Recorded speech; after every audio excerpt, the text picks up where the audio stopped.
Hello, this video is about the vibrations on a circular membrane. Okay, so we're going to start with a circle of radius A. We're going to be using polar coordinates, R, which is the radius from the center, theta, which is the angle, and then Z, which is the vertical. Okay, so theta is measured from here, and then R is the distance out from the center, and then Z is the vertical direction in and out of the plane here. So you're thinking like motion on a drum head or something like that. Okay. All right. So our boundary conditions will be specified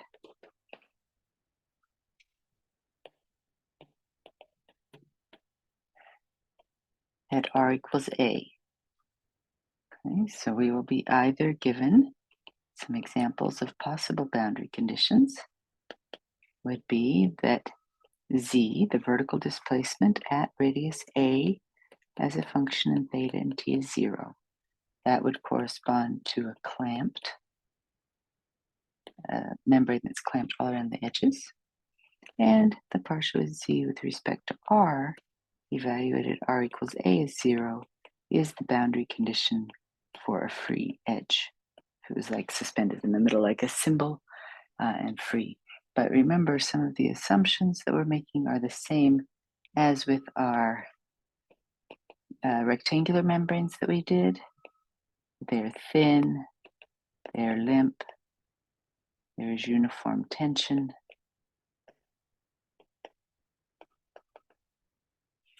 and small displacements.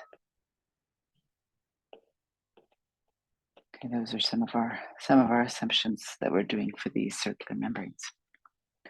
Okay, so as we did before, where we went through our different steps of how to do this.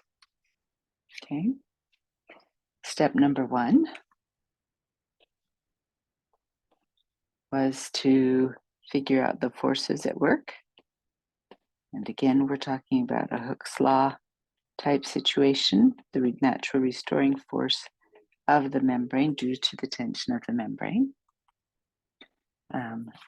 We are next, you look at a differential element.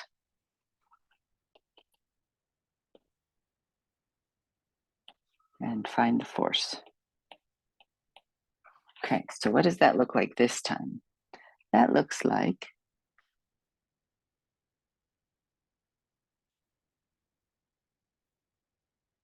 something like that, where we have some angle d theta. This is a blown up portion of a very small sliver here of my full circle. Okay, and so that's my d theta, and then I'm looking at some dr here, some little differential element that's dr by d theta big. Okay, and then you can say, okay, you're going to have forces acting in all these different directions like we did before.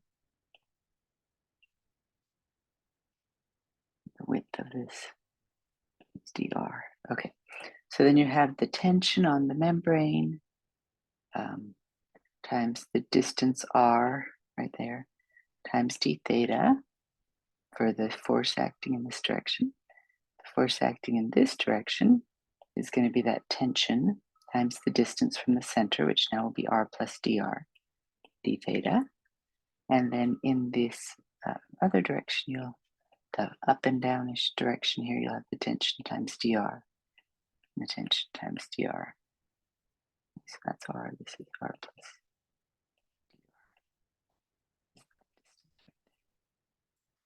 From the center. Okay, so the net, now remember, we're talking about the vertical force out of the plane. Net vertical force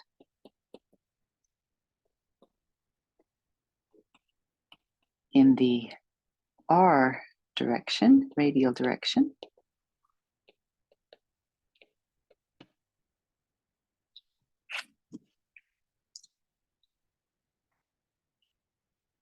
Okay. So going in those two directions, which we call F, Z sub comma R, for the radial component of the force in the Z direction, that's equal to the tension times d theta. And then we have that on either side of the element. So we'll have an R dz dr evaluated R plus dr minus an R dz dr evaluated at R. That is the force due to those. Down just a little. Okay. Oops.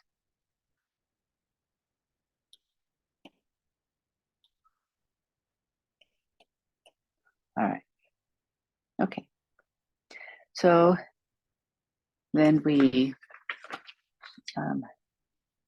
do the Taylor series expansion like we did from the time on the string. There's the explanation of it is in the string part of the chapter. Taylor series expansion. Okay. Keeping the first term that is left over, we get FZR is equal to that tension divided by R d theta, and then a partial, that tension times partial with respect to R of R dz dr d theta.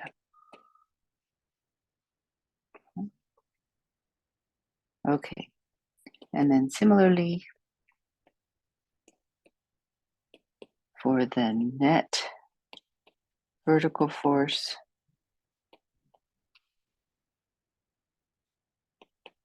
in the theta direction, which is the direction perpendicular to the radial direction.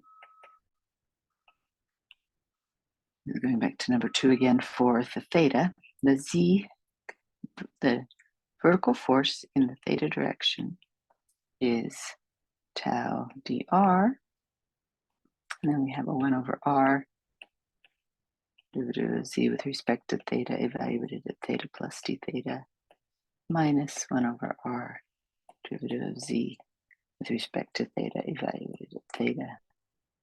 Okay, now again, remember that the arc, this kind of arc length idea comes about as an r d theta. That's kind of how that works. Okay, and then applying the Taylor series expansion as we've been doing.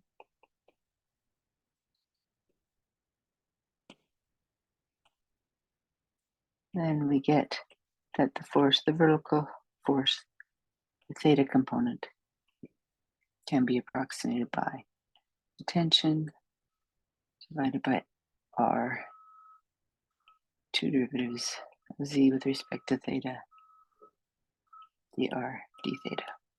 Okay, now your book writes these slightly differently just for convenience. Convenience is to say, well, r dr d theta is my dA, because I have my you could think of it as having my arc length r d theta times my dr. Okay, so the book actually writes these in terms of r dr d theta. Nothing matters, but then that becomes tension divided by r partial with respect to r of r dz dr, and then this one becomes the tension over r squared, second derivative with respect to theta. Okay. All right. 4th step, Newton's second law says that the net force in the z direction, I guess I should have put little d's on all of these because it's just the little force here. Okay, so the net force in the z direction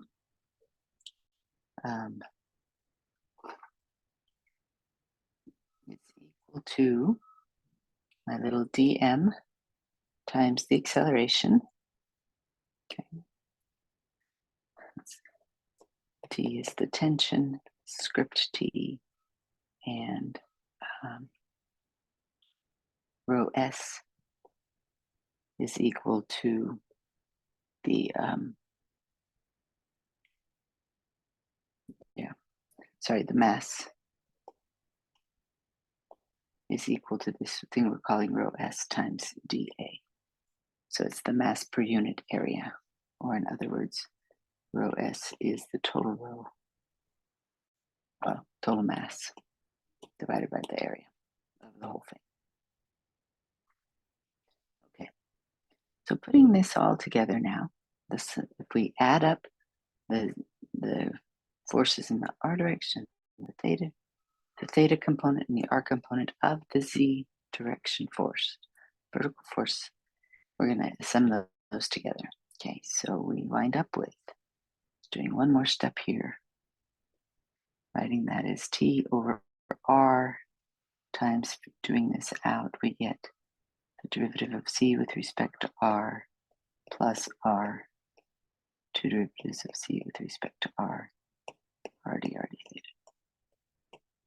Okay, so now if we put that all in, we get tau over r, derivative of z with respect to r, plus tau, two derivatives of z with respect to r, that's the z part, plus tau over r squared, two derivatives of z with respect to theta. Okay, and then that's all times an r dr d theta, which is a dA. Okay, and then that's going to be equal to the mass, the dm, which is rho s times dA, two derivatives of z with respect to t. Okay, so dividing out the dAs, okay, we wind up with, and reordering this so that we have second order differential equation, remembering that our z is a function of r, theta, and little t time. Okay, so I've got plus 1 over r derivative, one derivative of z with respect to r plus 1 over r squared, two derivatives of z with respect to theta squared equals rho s over tau, two derivatives of z with respect to theta squared. Okay, this can be rewritten as the Laplacian in polar coordinates times z is equal to 1 over c squared, two derivatives of z with respect to t, because this is our wave equation, our favorite that we like. Okay, with what? With c squared equals tau over rho s, similar to the rectangular membrane. Okay, and the polar Laplacian, polar coordinates Laplacian of two derivatives with respect to r plus 1 over r, derivative with respect to r, plus 1 over r squared, two derivatives with respect to theta. Okay, so that means we found our wave equation, same as before, just now in polar coordinates. Okay, so here is where we're going to do the good old separation of variables. Okay, so that was number 5, was find the partial differential equation. Okay, all right. Okay, and identify the wave speed. That's what we identified as step number 6. Okay, and then step number 7 is separation of variables.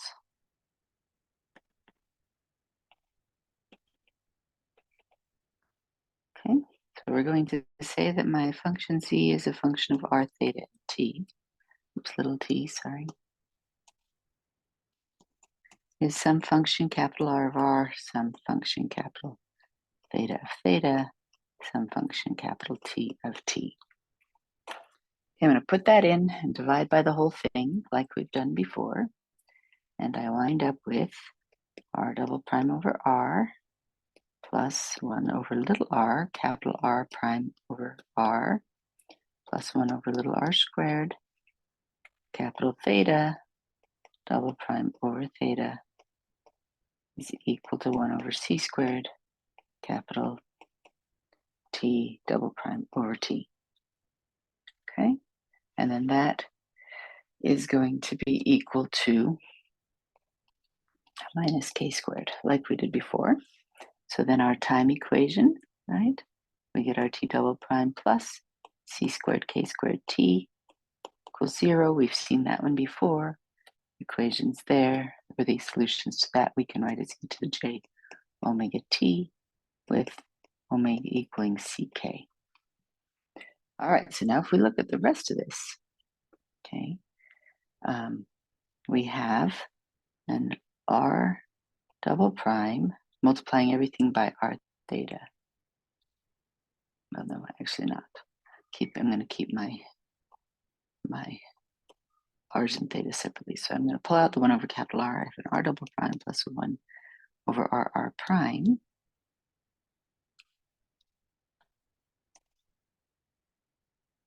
Okay, plus a k squared. I'm going to move that over into my r equation. Okay, is equal to, moving this other one to the other side, minus the theta term to the other side. Okay, and then I'm going to multiply by little r squared. So I've divided that up now so that all of my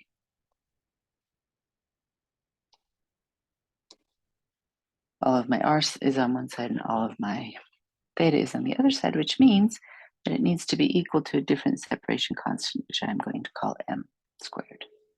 Okay, that means that my theta equation becomes theta double prime plus m squared theta equals 0. I know that. Solution, that's exactly the same one I have above, right? So I can have my theta, this little function of theta, I have m of those guys, and they're going to be either the e to the plus or minus jm theta, or I can use cosine m theta, sine m theta, some combination of those. Okay, so that we've seen before. Those we're very familiar with, but our equation is a little bit different. So if we take this r part is equal to m squared. Oh, sorry, this needs an r squared also. Then we wind up with this equation, rearranging it, r double prime plus 1 over little r prime plus k squared minus m squared over little r squared, capital R. This is outside the capital R, equals 0. And this is a very well-known equation, Bessel's equation. And by well-known, we mean that it is extremely well documented, the behavior and the solutions. And I was right the first time on my parenthesis. Okay. Another form of Bessel's equation is if I multiply this through by an little r squared. So I have r squared r double prime plus little r times capital R prime plus kr, quantity squared minus m squared, times r is equal to 0. Okay. So this is a well-known function, which means that it is very well documented. Okay, it has series solutions that are so common that we actually give them their own names, and they are called the Bessel functions. And there are two kinds, just like you have sines and cosines. There are two kinds of Bessel functions, well, basic ones, and then there are a whole bunch of other ones. Okay, so solutions to this equation here would be r as a function of r is equal to the first kind of solutions. So if we take some coefficient times the first solution, we would have jm of k mn r and some coefficient b1 times the n sub m, which is the second kind of Bessel functions, also called the Neumann functions, and they are a function of k mn r. Okay, so these j's here, jm, that is called the Bessel function of the first kind,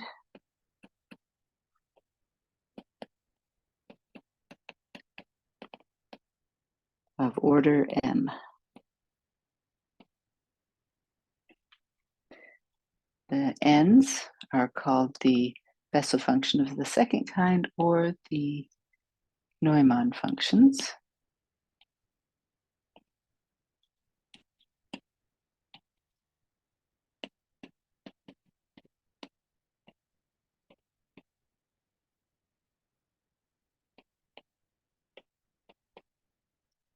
Okay, of order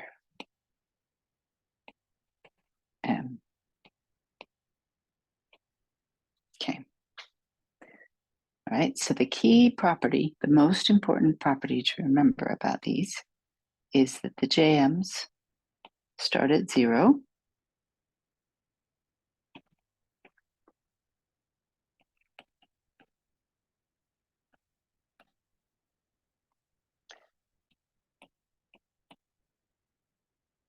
So some JM of some independent variable x. They start at 0, except for J0. So J0 starts at 1, and then it oscillates, but also decays. Whereas for M greater than 0,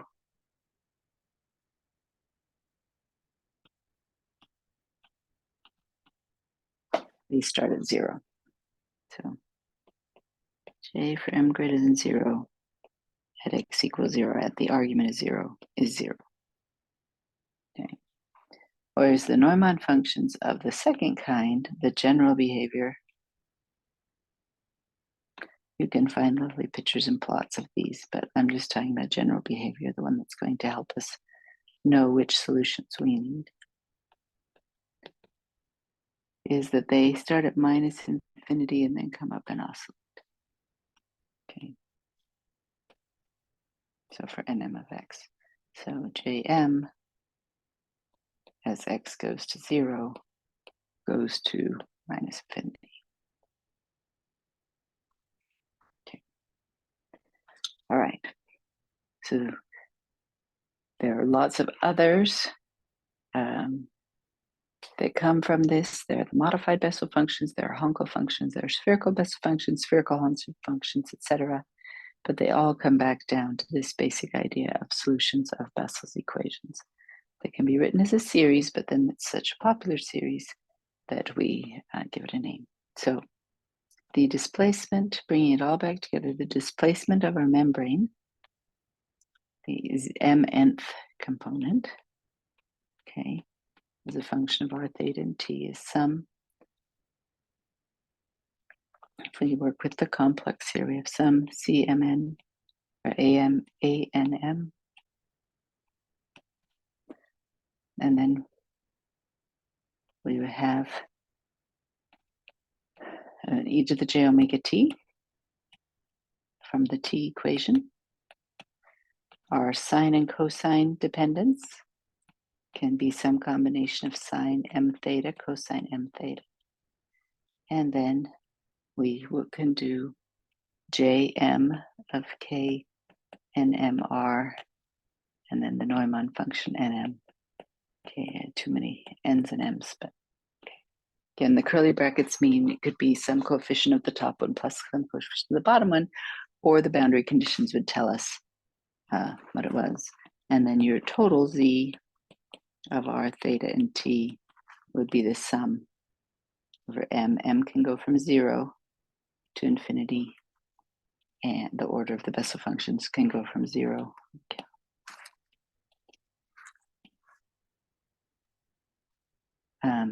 And n equals 1 to infinity of those z mn's. Okay, so this is for a circular membrane with a vertical displacement of a circular membrane.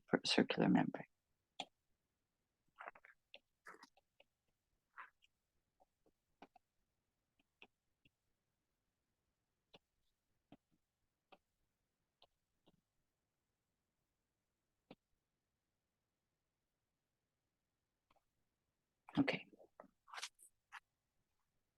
All right, so then the next step in our process, right, is to apply the boundary conditions. Oh, but first I need to tell you about the K and M's. All right. So let's do an example.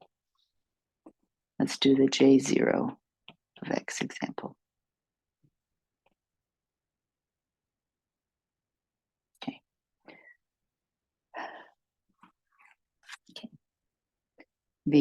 So if this is R, sorry, let's just do it as a function of X. It has these different zero crossings, which I'm highlighting here with dots. Okay, so this point would be X01, meaning it's the first zero crossing of J0. This point would be X02. This point would be X03. And this point would be X04. So because those are the first zero, the M equals 0, tells you the order of the Bessel function, J. And then the N equals 1 tells you it's the first root or zero crossing.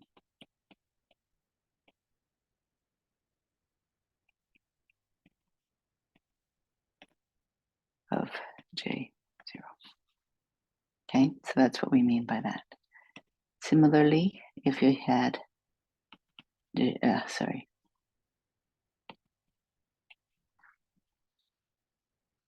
if I had J1 would go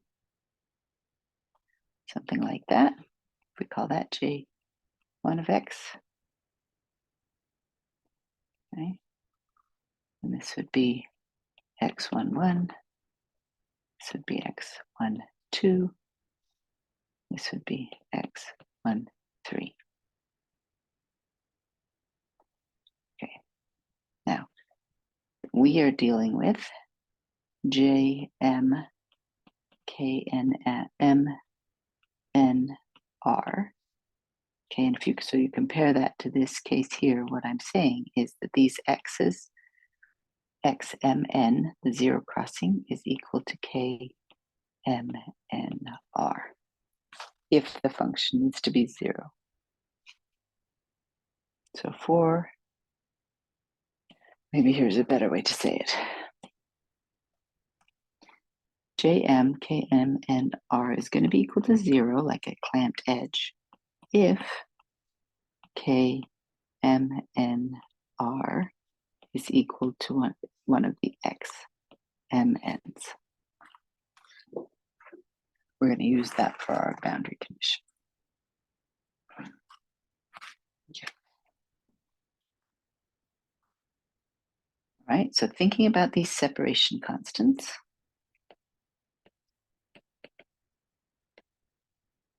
what do we have? We have the K is related to omega, right? We have omega.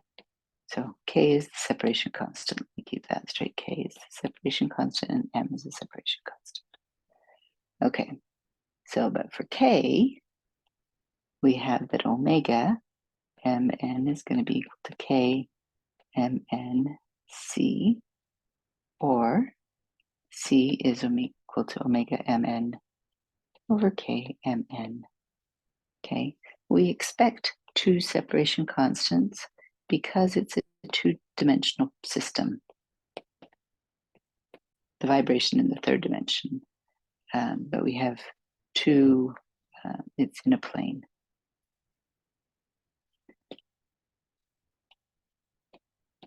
I guess the way to say it is that we have two independent spatial variables.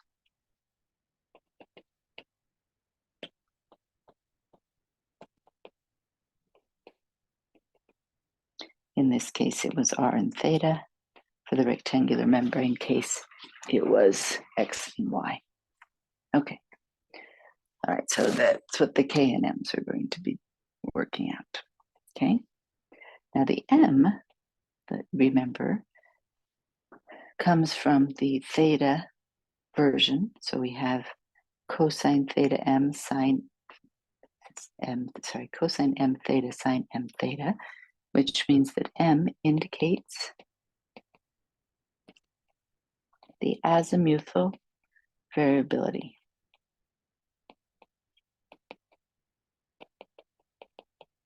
Another way to say that would be the variability in theta.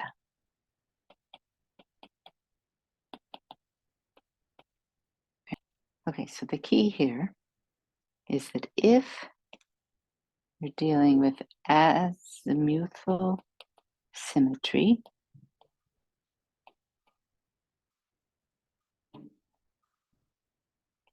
no theta dependence, every way you look on the manifold or on the membrane is the same, then you will have only the m equals 0 terms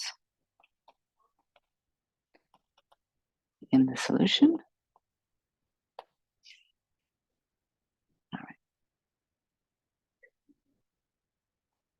And then, so that's how that works. Okay, so let's go back to the case we started. This specific example we're doing of clamped at all edges. And this is the step that we called apply the boundary conditions.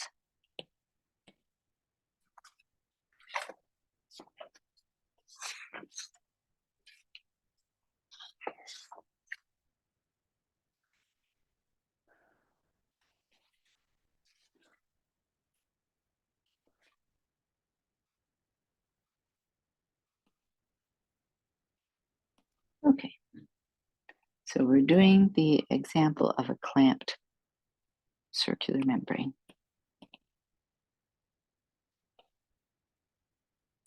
So what are my boundary conditions there? Okay, so at r equals a, it's clamped, meaning z of a for all theta and t is 0. Okay. Now, what is our other r boundary? Well, r is 0, right? Center, okay, z at 0 and theta and t must be finite. It can't be infinite. Okay. Okay. And then for theta, we just have that it's a circle, essentially. That z of r, theta, and t must be equal to z r theta plus 2 pi and t. If you return to the same place on the membrane, it has to be continuous. All right, so now if we look at our solution, okay, for our z tilde mn's that we had, we'll be able to see a few things. We had some coefficient, our e to the j omega n mn t, and then we had either cosine m theta or sine m theta. And then we had j m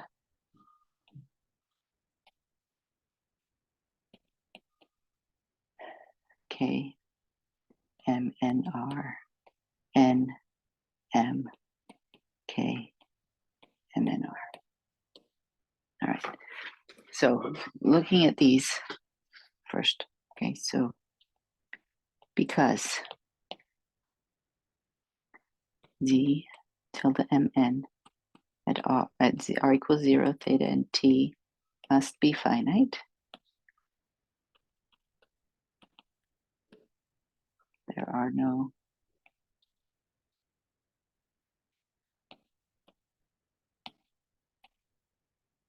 Neumann functions, because as r goes to 0, those go to infinity. Okay, so that's our first boundary condition of sorts. So that reduces to z tilde rm, or sorry, mn of r theta and t is a mn e to the j omega mnt j m k m n r, and then I could still have cosines or sines.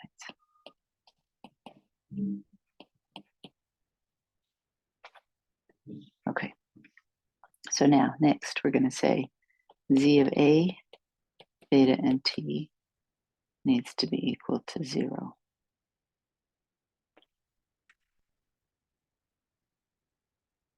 Okay, so that means that the Jm, Kmn, when we substitute in r equals a, have to be equal to 0. Okay, so that means that we're talking about the 0 crossings.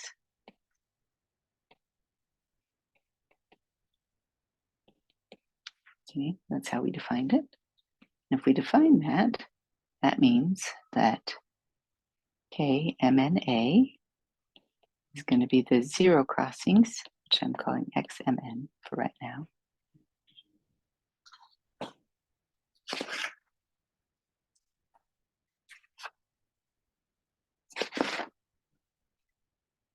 Okay, and you can look these up on a table at the back of your book, or to have a computer give them to you, but they are the zeros of the Bessel functions. So Kmn is xmn over a. Remembering again that this is the k that will go into finding the modal frequencies omega mn. Okay.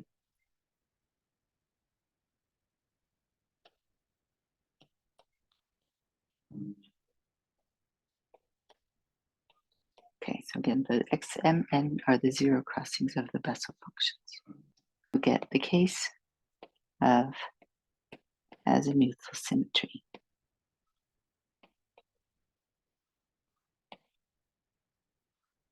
Okay, there's no theta dependence in our boundary conditions, only that it is 2 pi periodic. Okay, so we're going to look specifically at the case of azimuthal symmetry for m equals 0. Okay, when we put m equals 0 in, then sine goes to 0, cosine goes to 1.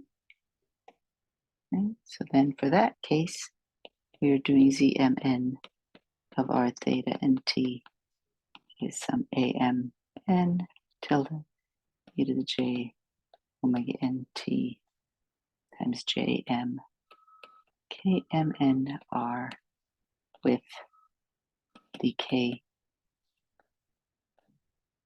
mn's equal to x mn over a, where a again is the radius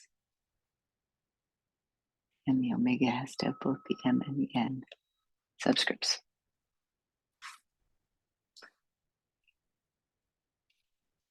Okay.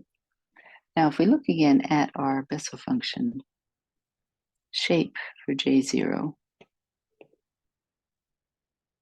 okay, this is as a function of x. Pretend it's a nicer curve than that. I'll actually try again.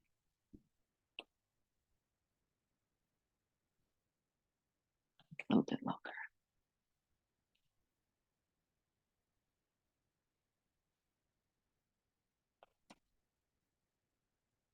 Okay, so this is x01, this is x02, this is x03, x04, x05, x06, etc. Okay, now, what do these mode shapes look like for m equals 0? So we're talking about azimuthally symmetric modes, and n equals 1. Okay, that means that this much of my curve fits on my circle between 0 and a. So this is going to be, this will be just the, what's sometimes called the breathing mode, where the center just goes up, down, up, down, up, down, with the e to the j omega t, giving it positive and negative, but then it's uniform throughout that whole thing. So mode 1 just looks like that, the top going up, down, up, down, up, down. Okay. M equals 0, n equals 2. Okay. Again, I have my same size circle. Okay. Should just copy and paste that circle. Huh? Anyway, But now, actually, I'm going to put green this time. Now my x02 divided times a is where the 0 is. So that means that I'm going to have a nodal line here. Or if this is plus moving up, then this part is moving down. Okay, so that's what mode 2 looks like. Or m equals 0 and n equals 3. We have our outside. Ooh, that was a weird shape. Not enough, not close enough to a circle. Okay. Now we're going to be going all of this part of the Bessel function that I'm tracing in red. Oops. Try again. Fits on the membrane. Okay. So that means that you will have 2 concentric circles as nodal lines where they are plus, minus, plus, with meaning those sections are out of phase. You have to pretend that my circles are all nice and that they're all concentric. All right, we'll talk about more in class, but that hopefully helps you see how the solutions come about for the circular membrane. Thanks.